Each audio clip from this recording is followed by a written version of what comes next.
Noite, irmãos, que a graça e a paz do Senhor Jesus esteja com vocês, amém? Posso pedir para você ficar de pé, para que a gente possa fazer uma oração e darmos início a mais essa aula. Chegamos até aqui, hein? A última aula, 17 quintas-feiras. Deus é bom, né? Feche os seus olhos. Obrigado, Senhor, em nome do Senhor Jesus Cristo, por essa noite preparada pelo Senhor, por esse tempo que o Senhor nos permite de estarmos na sua presença, Pai. Muito obrigado. Toma cada detalhe da aula dessa noite, cada detalhe referente à nossa vida, ministra ao nosso coração, que os nossos ouvidos estejam sensíveis à sua voz. Que tudo que seja feito nessa noite, nesse local, nesse ambiente, seja para a honra, glória e louvor do teu santo e poderoso nome. Nós escolhemos a boa parte nessa hora, Senhor, de nos aquietarmos aos seus pés. Que a preciosa semente, que a palavra do Senhor, possa encontrar um ambiente propício na nossa vida. E que possamos exaltar o Senhor e frutificar para a glória de Deus. Em nome do Senhor Jesus Cristo. Amém. Amém. Podeis assentar, irmãos? Hoje nós vamos concluir nosso estudo sobre o livro do Apocalipse. Nós vamos estudar a lição de número 17. Vou pedir para você abrir a sua Bíblia no último capítulo do livro de Apocalipse, capítulo de número 22. Apocalipse 22.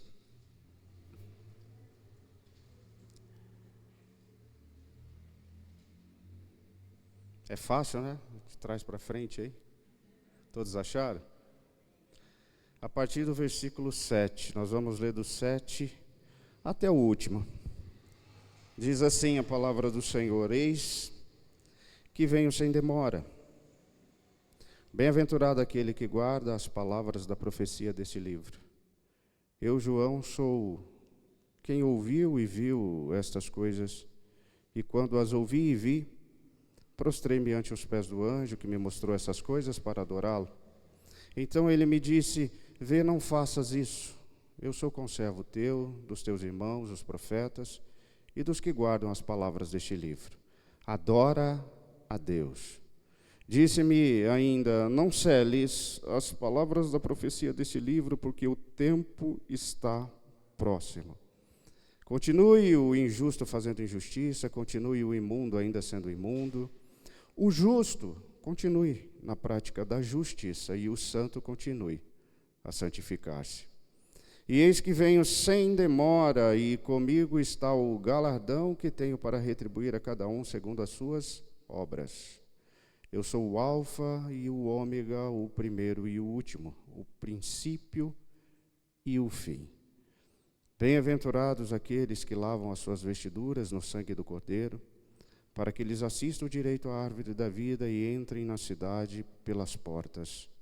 Fora ficam os cães, os feiticeiros, os impuros, os assassinos, os idólatras e todo aquele que ama e pratica mentira. Eu, Jesus, enviei o meu anjo para vos testificar estas coisas às igrejas. Eu sou a raiz e a geração de Davi, a brilhante estrela da manhã. O Espírito e a noiva dizem: Vem. Aquele que ouve, diga: Vem. Aquele que tem sede, venha, e quem quiser, receba de graça a água da vida. Eu, a todo aquele que ouve as palavras da profecia deste livro, testifico: se alguém lhes fizer qualquer acréscimo, Deus lhes acrescentará os flagelos escritos neste livro. E se alguém tirar qualquer coisa das palavras do livro dessa profecia, Deus tirará a sua parte da árvore da vida, da cidade santa e das coisas que se acham escritas neste livro. Aquele que dá testemunho dessas coisas diz: certamente venho sem demora. Amém. Vem, Senhor Jesus. A graça do Senhor Jesus esteja com todos. Oh, glória a Deus. Amém. 17 semanas nós ouvimos a respeito do livro e hoje nós chegamos à conclusão dele. E para a gente começar a aula, cabe aqui uma reflexão. Diante de tudo aquilo que a gente viu, diante de tudo aquilo que a gente estudou, diante de tudo aquilo que a gente aprendeu, diante de tudo aquilo que a gente relembrou ao longo desses dias, desses estudos, pergunto para você, qual é a grande expectativa que fica? Alguém se arrisca aí?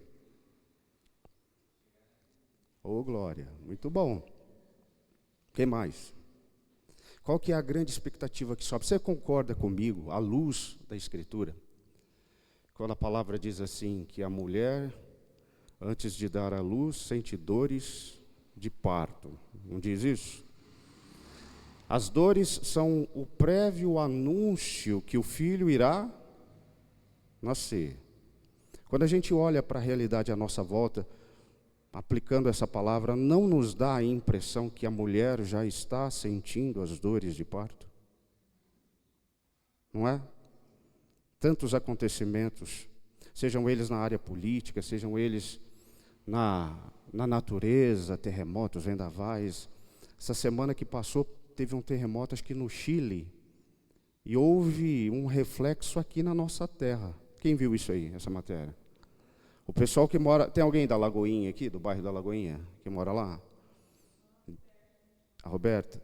Dizem que houve alguns lugares ali na Lagoinha, principalmente quem mora em prédio, que os prédios tiveram reflexo de um terremoto que ocorreu lá no Chile. Então, quando nós olhamos para essa realidade à nossa volta, quando, de fato, a gente para... É difícil, tá? Os nossos dias é difícil a gente conseguir parar para refletir. Nós deveríamos fazer isso muito mais. Isso é uma virtude, tá? Só estou abrindo um adendo aqui na palavra. Nós precisamos aprender a ser mais reflexivos na vida. Muita coisa passa batido por nós. Muita coisa acaba passando em branco na nossa vida e a gente não se atenta para os detalhes. Diante de tudo que temos vivido, diante de tudo aquilo que a gente relembrou no livro do Apocalipse, tudo aquilo que a gente viu, qual é a grande expectativa que fica? A expectativa de que a volta do Senhor Jesus Cristo, ela é iminente. O Senhor Jesus está às portas. Vale um amém? Graças a Deus por isso. E essa realidade de que o Senhor Jesus está às portas, ela traz uma alegria ao nosso coração, ao mesmo tempo que traz um ânimo, renova a nossa disposição. Ela faz com que a nossa esperança, ela desperte mais uma vez. Porque às vezes a gente para numa mesmice, num comodismo na vida e parece que as coisas, elas apenas vão se repetindo. E parece que a gente se esquece do que de fato tem importância. A grande realidade de tudo que nós vimos até o dia de hoje é o alerta ao nosso coração. A volta do Senhor Jesus é iminente. Ele está às portas. Graças a Deus por essa verdade. Veja, a Bíblia como um todo, de Gênesis a Apocalipse. Gênesis e Apocalipse são dois extremos que ligam a Bíblia como um todo, como um só. E nessa temática, nesse contexto, a Bíblia vai nos apresentar a realidade de que a história da redenção da humanidade vem sendo contada do Antigo ao Novo Testamento.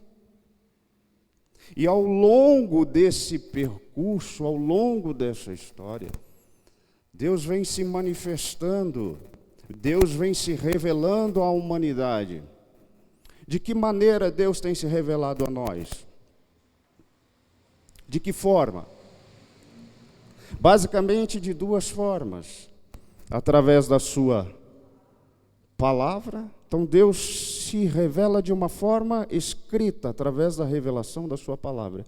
E através de uma forma natural. A sua criação, a criação aponta para a existência desse Deus Todo-Poderoso que escreveu, que determinou toda essa história de redenção que nos alcança hoje. Gênesis vai apresentar para nós a introdução do pecado. O pecado entra na terra a partir da narrativa de Gênesis, mas lá em Apocalipse nós vemos que o pecado terá o seu fim. Em Gênesis, ele apresenta o homem como que sendo corrompido pelo pecado. O Apocalipse vai nos apresentar o homem restaurado por Jesus. Enquanto Gênesis descreve que o homem, quando pecou, foi banido do paraíso. Apocalipse vai dizer que nós vamos receber um novo convite. Um convite para vivermos em um novo paraíso. Gênesis nos ensina que o homem, por causa do pecado, não foi capaz de viver para a glória de Deus. Porém, essa história maravilhosa da redenção na pessoa bendita do Senhor Jesus restaura a nossa condição, a ponto de Apocalipse nos ensinar que agora, ali, o homem viverá plenamente para a glória de Deus. E é exatamente isso que a gente vai ver hoje, na conclusão do livro. A conclusão de Apocalipse é visto como sendo a conclusão da Escritura. E hoje nós vamos estudar as 4 últimas temáticas, os 4 últimos assuntos que a Bíblia apresenta para nós. Amém? Vamos para o primeiro deles. O primeiro assunto que será tratado, que será apresentado aqui nessa noite, e que trata do desfecho de todas as coisas, é a realidade de que João vai apresentar uma promessa à igreja. Que promessa é essa? Veja, Deus é um Deus de promessa, sim ou não? Sim. Desde muito tempo Deus ministra ao coração do seu povo a questão das promessas. Se a gente voltar lá no Antigo Testamento, a gente vai ver que Deus fez promessa a tantos e tantos homens e mulheres. Abraão, você vai ser pai de uma grande nação, mas a minha esposa é estéril. Não, Sara terá um filho no tempo propício e determinado. Então Deus sempre tratou o assunto de promessa no coração do seu povo. Mateus capítulo 5 é o capítulo das bem-aventuranças. Ali, só ali, existem 9 promessas de bem-aventuranças de Jesus para a igreja. Então, partindo dessa premissa, seria lógico que eu e você fôssemos profundos conhecedores e entendedores da questão de promessa, sim ou não? Nós deveríamos ser familiarizados com essa questão. Que promessa é feita e descrita por João? Uma promessa do próprio Senhor Jesus. Eis que venho sem demora. Isso quer dizer que essa não é apenas uma promessa, mas essa seria para nós a promessa. Haveria uma promessa maior do que essa? Não, não haveria. E se partimos do princípio que todas as promessas de Deus, escute, todas as promessas de Deus se cumpriram. Se todas as promessas de Deus se cumpriram, quer dizer que aquelas promessas que ainda existem, elas também se cumprirão. Sim ou não? Sim. Então, o próprio Senhor Jesus vai dizer para a igreja na conclusão do livro: ei, venho sem demora. Qual é a consequência de uma promessa dessa? Como é que você se sente com uma promessa dessa? De que Jesus voltará? Feliz. Feliz. O nosso coração deve estar cheio de júbilo, de alegria, diante da promessa de que Jesus está às portas, de que Ele voltará para buscar a sua igreja. É a promessa que gera essa esperança no nosso coração. Só que, nas palavras que Ele vai apresentar aqui, elas não vão ficar apenas no campo das promessas, porque Ele vai estender também um alerta para a igreja. A promessa traz esperança ao seu coração, a promessa deve nos alegrar, a promessa deve avivar a nossa vida, a promessa deve nos levar a entender e a compreender que Deus tem um plano muito maior do que o nosso. Mas Ele não para por aí, porque Ele também vai trazer um alerta quando diz assim, não seles as palavras deste livro. Não seles as palavras deste livro. Isso quer dizer que as palavras da promessa de Deus, as palavras descritas pelo Senhor ao coração da igreja, nunca deverão ser esquecidas por mim e por você. Essas palavras deverão ficar latentes na nossa memória e no nosso coração. Não celes, pregue, fale, proclame, ensine, avise, exorte, não se esqueça daquilo que eu tenho trazido ao coração de vocês. Por que não devemos selar, Senhor, as tuas promessas? Porque o tempo do fim se aproxima. É fácil ou não é fácil a gente se esquecer de coisas? Sim ou não? Sim. A gente se esquece de coisas rotineiras com uma facilidade tão grande, irmãos. Anos atrás, nós esquecemos de pagar a conta de luz, adivinha? Surpresa nossa, né? O pessoal da CPFL lá na porta de casa. Esquecimento. Parece uma coisa tola, mas aplica isso na sua vida espiritual. Quantas promessas Deus já nos fez e que hoje é difícil até da gente se recordar delas? Como é que eu já vou passar para lá. A Bíblia fala assim, que nós devemos tratar as coisas santas com a devida reverência. Não lanceis aos porcos as vossas pérolas. Como é que como é que você, como é que nós temos tratado as coisas santas que Deus tem nos apresentado? Qual é a importância que nós temos dado? Qual é a lembrança que nós temos trazido das promessas de Deus para a nossa vida? Não celes as palavras da profecia desse livro. Quando ele diz assim, venho sem demora, ele completa falando o seguinte, bem-aventurado é aquele que guarda as palavras da profecia desse livro. Sabe, quando a Bíblia fala para nós assim, nos ensina e nos exorta, guarde a sua coroa, guarde as suas vestes, lave os seus pés, unja sua cabeça. Quando a Bíblia nos ensina assim, o fogo arderá constantemente no altar. Irmãos, são valores, são princípios que no mundo espiritual eles estabelecem a nossa condição diante de Deus, diante do nosso adversário, do nosso inimigo, diante dos homens. A maneira com a qual eu e você, quando a Bíblia fala assim, preste atenção, que Ele nos fez reis e sacerdotes.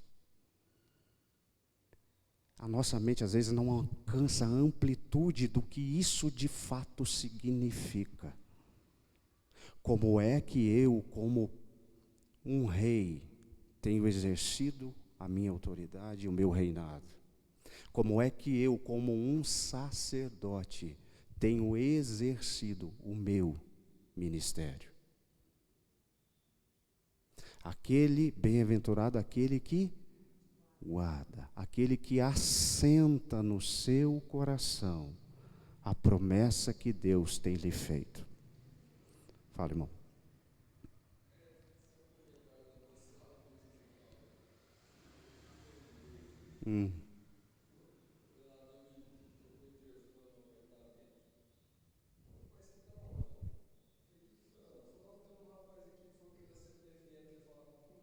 Ai, meu Deus.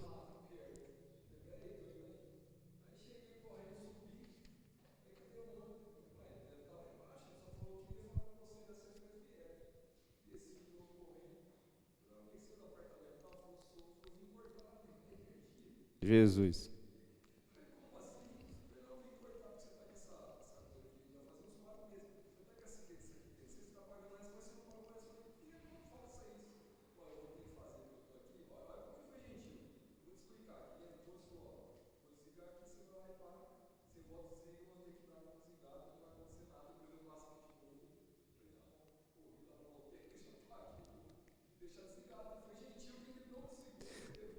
Será que isso é coisa de gente que está ficando velha?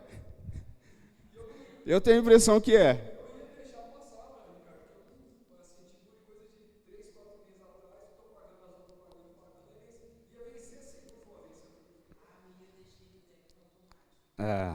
Hoje a gente tem essa ferramenta, né? Porque eu vou falar uma coisa para você, a gente vai envelhecendo. Eu lembro que os mais antigos falavam para mim assim, você vai ver quando você fizer 40 anos. Os olhos já não serão mais o mesmo. Aí, ó. Não dirijo, não trabalho sem óculos. A força do nosso braço é a mesma, depois dos 40. Fôlego é o mesmo. Raríssimas exceções, né? Aquele pessoal que é mais atleta, que se cuida mais. Mas a maioria de nós, irmão, a verdade é que o tempo, ele nos pega e nos pega de jeito. Né? Lembre-se das palavras de Jesus, das promessas de Jesus. O segundo tema aqui que ele vai tratar é a respeito do convite. O convite que Deus nos fez. Deixa eu te fazer uma pergunta. Qual é o principal objetivo de Deus para com a vida da humanidade? Para com a minha vida e para com a sua vida? Qual é? O principal propósito? Puxa, salvação. O que é mais importante para Deus nessa linha de pensamento? É mais importante para Deus pôr um paralítico de pé ou salvar o paralítico? É mais importante para Deus fazer o cego enxergar ou que ele seja salvo? O mudo falar ou que ele seja salvo? É mais importante para Deus nos enriquecer materialmente ou que sejamos verdadeiramente salvos? O objetivo da Escritura, do processo, da história da redenção, é alcançar o homem para salvá-lo.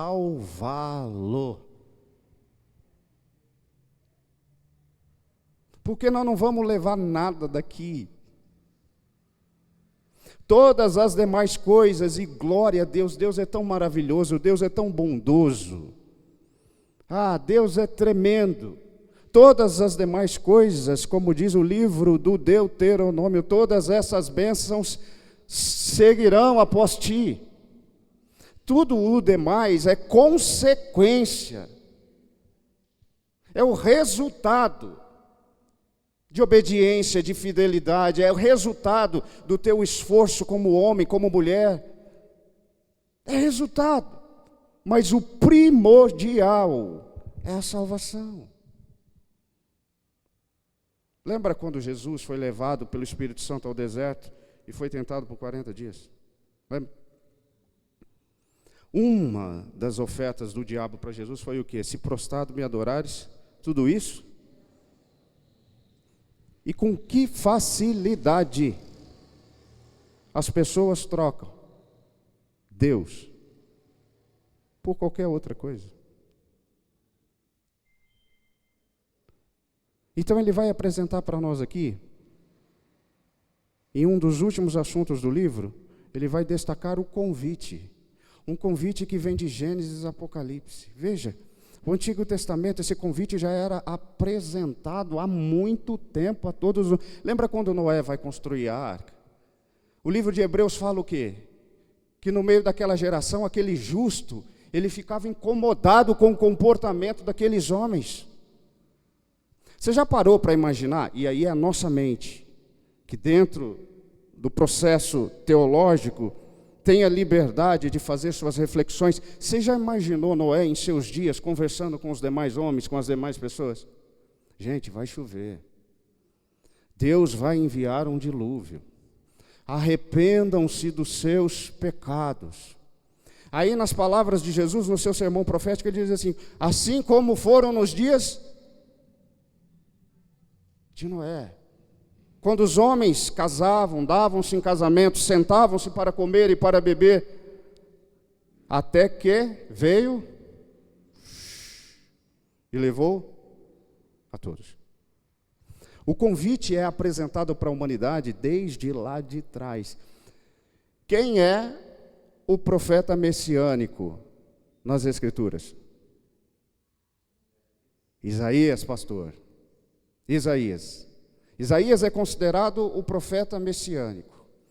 E ele profetizou 700 anos antes do nascimento de Jesus. 700 anos antes de Jesus nascer, Isaías já alertava o povo para essa verdade. E dizia para eles: ei, venham vocês que têm sede. Vocês que estão sedentos, venham e bebam das águas de Deus. Recebam o amor, a paz, a alegria, o livramento, a salvação que Deus tem para a vida de vocês. Ei, você que não tem ouro, que não tem prata, você que não tem dinheiro, pode vir. Adquira para vocês vinho e leite, com o qual vocês podem se saciar. Tornem-se, olha o que ele vai dizer, tornem-se atentos àquilo que Deus diz, e então vocês encontrarão paz para a alma de vocês. Quando a gente faz a transliteração da profecia, Isaías está apresentando e falando para aquela gente exatamente a respeito da salvação. O ministério de nosso Senhor Jesus Cristo, ele foi marcado por esse convite, irmãos. Lembra quando Jesus passa por Mateus e diz a ele, diz a Levi: segue-me. Não parece simples? Ei, segue-me. A gente às vezes quer florear muito, mas se eu apenas confessar Ele como meu Senhor e meu Salvador, tomar ciência do que Ele fez na cruz por mim, do sangue que Ele derramou, se eu tão somente reconhecer o seu sacrifício, me arrepender dos meus pecados, e em uma oração recebê-lo como Senhor da minha vida, eu estarei salvo? Sim! Porque o preço já foi pago, e foi pago por Ele. Ele já pagou o preço. O convite, irmãos, ele é simples, ao mesmo tempo que decisivo. Em seu ministério, dando início ao seu ministério, Jesus, lá em Mateus capítulo 11, em Mateus capítulo 11, ele vai destacar 3 cidades consideradas impenitentes: Corazim, Betsaida e Cafarnaum. Ele vai fazer um convite a essas 3 cidades. Primeiro, ele traz à memória daquela gente o pecado deles. Ah, Corazim e Betsaida, se em Tiro e em Sidom tivessem sido feitos os milagres que têm sido feitos aqui, há muito tempo que eles tinham se arrependido com pano de sacos, olha, quase que eu caio, com pano de saco e com cinzas. E você, Betsaida, você acha que você vai se elevar até os céus? Você não vai se elevar até os céus. Pelo contrário, eu digo a você que você será prostrado até o inferno se não te arrependeres. Se lá em Sodoma, lembra de Sodoma? Lembra da história de Sodoma? Olha o que o Senhor Jesus está falando para o povo da cidade de Betsaida. Se lá em Sodoma tivessem sido feitos, realizados, os mesmos milagres que têm sido feitos aqui, a cidade ainda estava de pé. Portanto, haverá menos rigor para Sodoma no dia do juízo do que para vocês. Então, primeiro, ele apresenta a eles a realidade. Mas ele não vira as costas, como nunca virou as costas para ninguém. Na sequência, ele vai dizer: agora, prestem atenção. Vinde a mim todos vocês que estão cansados e sobrecarregados, e eu vos aliviarei. Na conclusão do livro do Apocalipse, o convite ainda ele é expresso e declarado. Só que agora nós vamos ver que o convite ele vai mudar de figura. Porque agora não é mais o gentio que está sendo convidado, não é mais a igreja que vai ser convidada, mas o alvo do convite muda. Ele diz assim: o Espírito e a noiva dizem, vem. E todo aquele que ouve, diga, vem. 3 personagens são apresentados aqui nesse convite. Agora quem está sendo convidado não é mais a igreja, agora quem está sendo convidado não são mais os gentios, agora quem está sendo convidado é o próprio Senhor Jesus. O Espírito Santo, a noiva, que é a igreja, e todo aquele que ouve, provavelmente uma referência aos redimidos de todos os tempos. Todo aquele que ouve, digam, vem. Vem. Diante de toda a tribulação que a gente já viveu, irmão, diante de tudo que a gente já vivenciou, diante de tudo aquilo que a gente já experimentou, hoje nós podemos declarar: ô Senhor, venha. Hoje nós podemos unir a nossa voz e o nosso clamor com o Espírito, como noiva e com os nossos irmãos, para dizer ao nosso Senhor: Senhor, vem, toma o teu lugar na nossa vida. Amém? Alguma observação?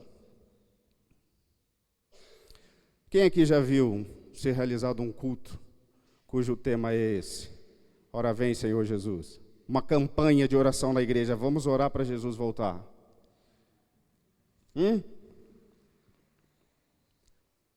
Quem já viu? Não, né? Não que seja errado, tá? Mas faz-se campanha para tanta coisa, né? A gente faz campanha para tanta coisa, a gente traça propósitos, projetos, a gente faz... Às vezes a Bíblia fala que é melhor nem fazer votos se você não está disposto a cumprir, né? Mas às vezes a gente faz tantos votos a Deus para tantas coisas. Não estou dizendo que é errado, tá bom? Não estou dizendo que é errado. Eu estou dizendo que às vezes a nossa fita ou régua de metragem, ela está meio descalibrada, parece. Porque as prioridades, elas parecem que se invertem. Existe uma inversão de valores nas nossas prioridades. Às vezes é mais importante eu permanecer aqui ainda por uns 40, 50 anos, afinal de contas eu nem aposentei ainda, né? Ainda tenho tantos sonhos, tenho tanta coisa para viver. Quero ver tantas coisas. Às vezes me assusta a ideia de ser avô, sabia? Isso me assusta. Mas a gente tem planos, cada um de nós aqui. Sim ou não? Cada um de nós. Os filhos pequenos que estão crescendo, o que vai ser dessas crianças? Sabe? Nosso coração se sobrecarrega às vezes. A Bíblia diz que Marta chama Jesus para dentro da casa dela. Ele está dentro da casa dela. Mas ela está inquieta, preocupada com tantas coisas. E será que é diferente com a gente? Quantas vezes Jesus está em casa? Ele está em casa. Ele está em casa. Ele está, eis que estarei convosco todos os dias. Ele está em casa. Mas e as inquietudes? Será que a gente está dando a devida atenção? Será que o nosso foco está no lugar certo? No final do livro, ele traz a nossa memória, ele chama a nossa atenção, ele desperta a nossa consciência. Ei, vamos calibrar melhor as prioridades da vida de vocês. Eis que venho sem demora. Bem-aventurado é aquele que ouve e guarda as minhas palavras. Bem-aventurado. Não se esqueça das minhas palavras, não cele. Fale da palavra ao caminhar, ao deitar, ao se levantar. Irmãos, como é que a gente está falhando nas palavras?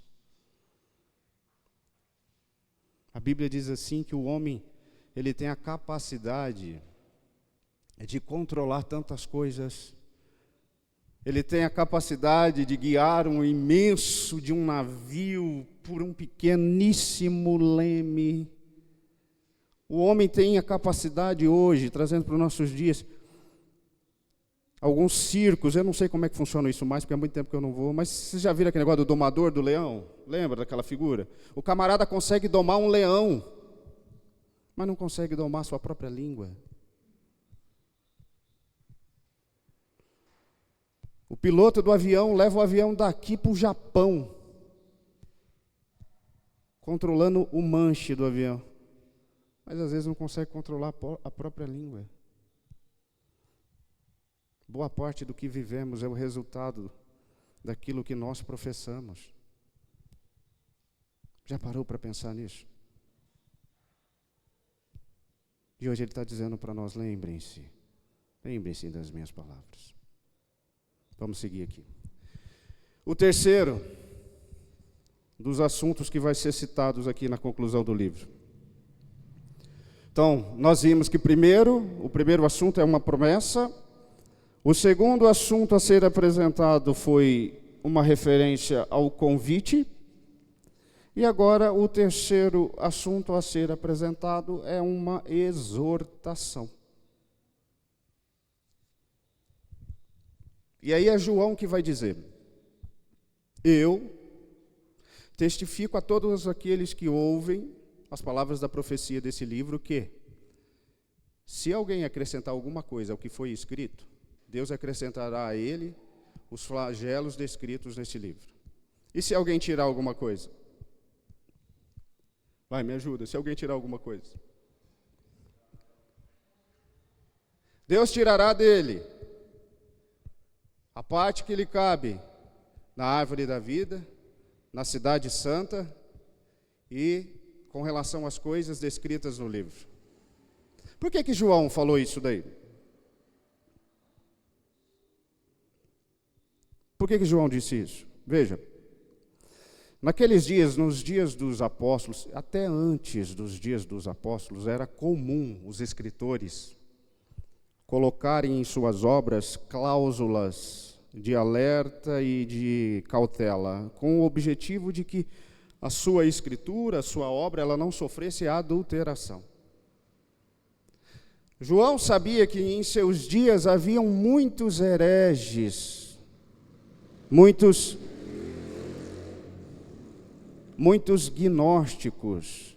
Lembra quando Paulo está escrevendo as suas cartas, que ele alerta Timóteo, que ele vai alertar Tito, a respeito daqueles que vêm, que entram sorrateiramente, o pessoal lá de Corinto, olha, tem muita gente entrando sorrateiramente no meio da igreja, e trazendo males, e trazendo divisões, e trazendo confusões. Sabedor desses acontecimentos, João deixa escrito essa cláusula como um alerta: se alguém ousar acrescentar alguma coisa na revelação que Deus deu, ou se alguém ousar retirar alguma coisa dessa revelação, sofrerá as consequências. Será? Pergunto para você. Será que hoje essas exortações, elas são aplicáveis nos nossos dias? Sim? A igreja hoje precisa ser exortada? Sim ou não? Sim, lógico. Infelizmente, nós vemos ou não vemos, costumeiramente, escândalos no meio da igreja. E coisa feia, hein? E parece que os dias estão ficando mais difíceis. Então, essas exortações, elas não são apenas para esses dias. Veja, irmãos, quando ele cita as profecias, se alguém alterar ou acrescentar o que está na profecia, vai sofrer a consequência. A gente tem que orar muito a Deus, clamando por misericórdia. Será que eu, com a minha vida, porventura não fiz algo que tenha acrescentado ou alterado alguma coisa naquilo que Deus deixou estabelecido?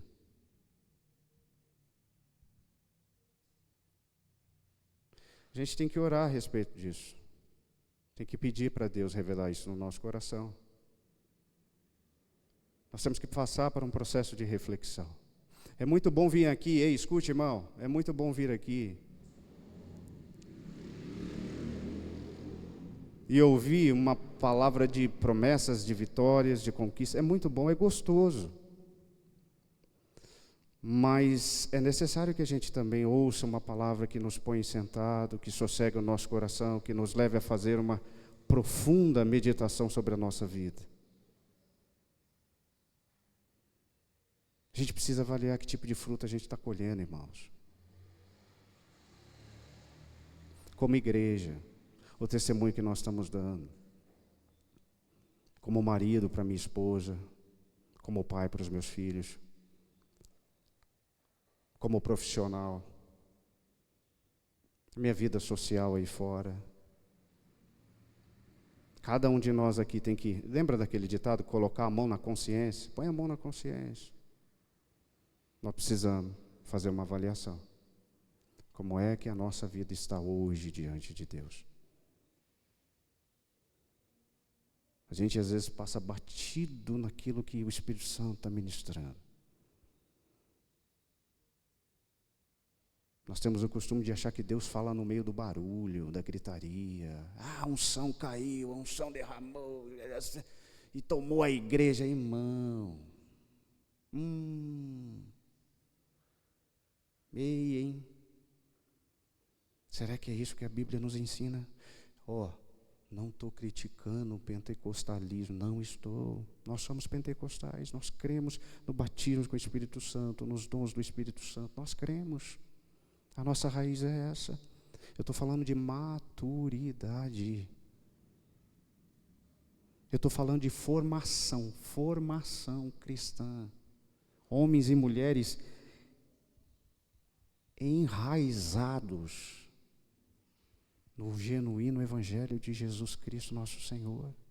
Pois será como a árvore, olha só a analogia do Salmo 1, pois será como a árvore plantada. A árvore tem raízes. Como é fácil ver cristãos hoje, irmãos, indo de um lado para o outro, carregados por todo e qualquer vento de doutrina, de pensamento, de ideologia, de achismo. Nós precisamos ter uma formação melhor, mais profunda. Nós precisamos amar mais a palavra de Deus, nós precisamos amar mais a oração, nós precisamos ser homens e mulheres melhores hoje do que fomos ontem, seres humanos melhores, crentes, cristãos melhores. Aquele que ouve as minhas palavras e as pratica será semelhante ao camarada que construiu a sua casa sobre a rocha. Vai soprar o vento, vai cair a chuva, vão correr as águas, mas ele vai permanecer, porque foi edificado sobre a rocha. Se alguém acrescentar ou alterar alguma coisa, sofrerá as consequências. Vamos para o quarto e último assunto que vai ser tratado aqui na conclusão do livro.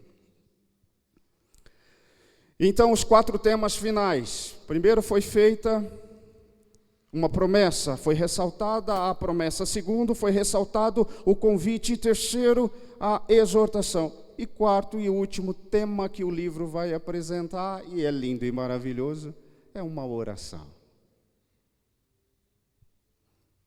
Termômetro da vida cristã, a oração. Quer saber como é que a sua vida cristã anda? Faz a conta de quanto tempo você tem gastado na presença. Gastado não, tá? Vamos melhorar isso aqui. Quanto tempo você tem investido na presença de Deus em oração? A oração é o genuíno termômetro da nossa vida. Paulo diz assim: orai sem cessar, sem parar, continuamente, que todas as nossas petições, elas sejam conhecidas do Senhor. E João vai concluir o livro dizendo, citando as palavras de Jesus: certamente venho sem demora. Então João se rende e declara e faz a sua oração: Senhor, amém. Assim seja. Ora vem, Senhor Jesus. João fecha o livro. Olha que coisa linda, hein, pastor? O livro de Apocalipse, ele se encerra, ele conclui com uma oração. Amém. O mais importante de toda essa história que nós vivemos, Deus Todo-Poderoso, o mais importante é que o Senhor venha. O mais importante é que a sua vontade, ela seja feita. Assim seja. Vem, Senhor Jesus. Fica para nós essa reflexão. Nós estudamos sobre as 7 cartas às 7 igrejas. As orientações, os conselhos, a exortação. Para cada uma delas. Éfeso, Esmirna, Pérgamo, Tiatira, Sardes, Filadélfia e Laodiceia. Estudamos sobre os 7 selos, não é isso, Monique? 7 selos. O que acontecia com a abertura, com o rompimento de cada um desses selos, quais foram as consequências. Estudamos sobre as 7 trombetas, sobre as 7 taças. Vimos também o surgimento da besta que emerge das águas, a besta que emerge da terra. Estudamos sobre tantas batalhas, sobre o Armagedon, sobre a consequência e o julgamento na vida dos ímpios, sobre o galardão da igreja.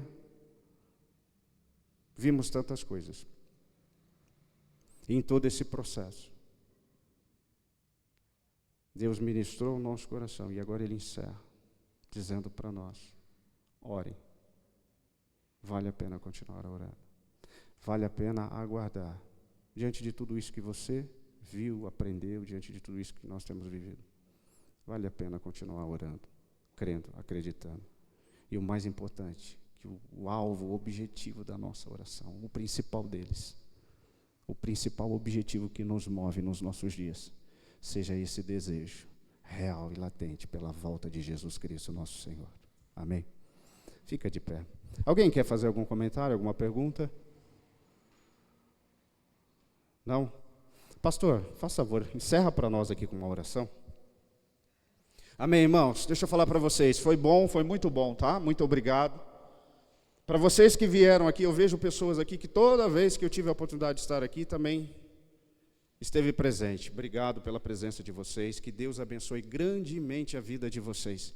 Que tudo isso que eu e você, que nós aqui como igreja ouvimos, os irmãos que nos assistem pelo YouTube, você que nos acompanhou pelo YouTube, que Deus possa falar ao teu coração, que Deus possa abrir o teu entendimento, trazer compreensão à sua vida, que nós possamos, irmãos, ser mais firmes, mais fortes, e que o desejo do nosso coração, como diz o livro aqui na sua conclusão, seja esse, a volta de nosso Senhor Jesus Cristo, amém? Que Deus abençoe a vida de vocês, viu?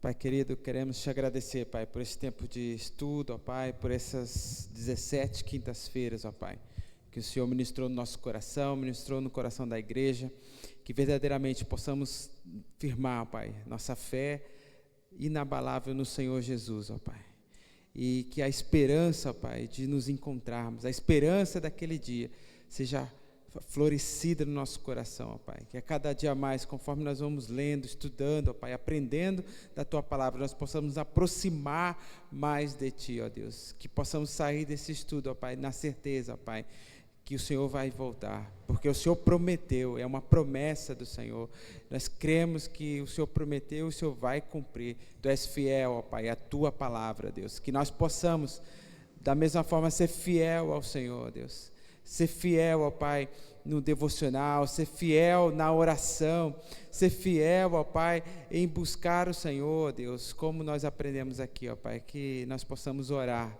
possamos buscar o Senhor e ansiar por estar contigo, ó Pai, todos os dias. Ser conosco, ó Pai, em nome do Senhor Jesus. Abençoa cada um aqui que está presente, aqueles que vão ouvir pela gravação depois no YouTube, ó Deus, que a Tua Palavra possa entrar nas casas, nos corações e alcançar vidas. Em nome do Senhor Jesus. Amém. Obrigado, Senhor. Glória a Deus.